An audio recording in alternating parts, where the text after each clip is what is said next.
Goddess of Grace. The Goddess of Grace is a benign ruler whose principal gift is kindness.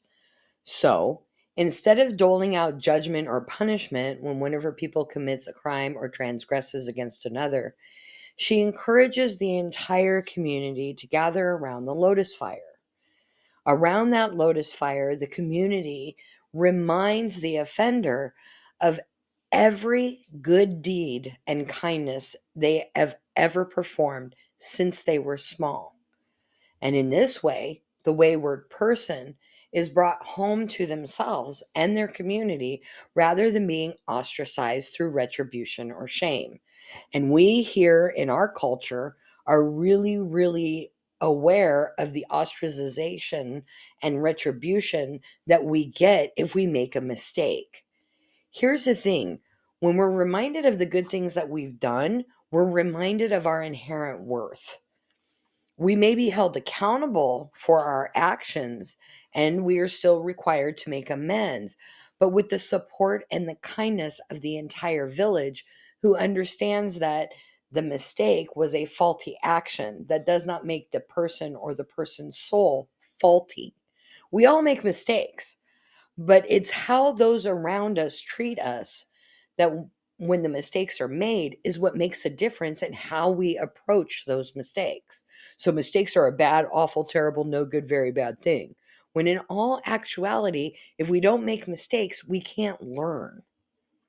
So the question to ask ourselves is, how does our tribe, our village, our community support and uphold you when you're making those mistakes? Is it demanding that you change and make it right?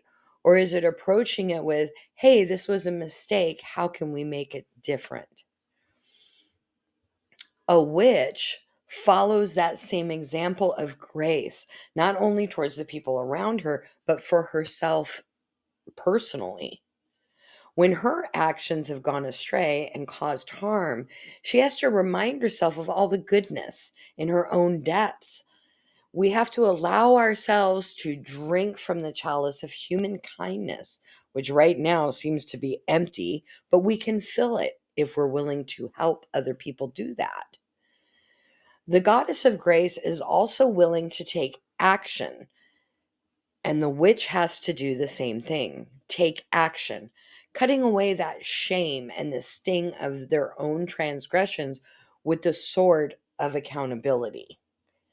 So we're going to need to make amends and resolve to do better. As Maya Angelou is so well known in saying, do the best you can with the knowledge that you have. And then when you learn better, you do better. We need to remember this practice of compassion towards ourselves just as much as we extend that same grace to the other people around us. Offering both the chalice and the sword when they have suffered an injustice by another is the best way to empower each other with grace.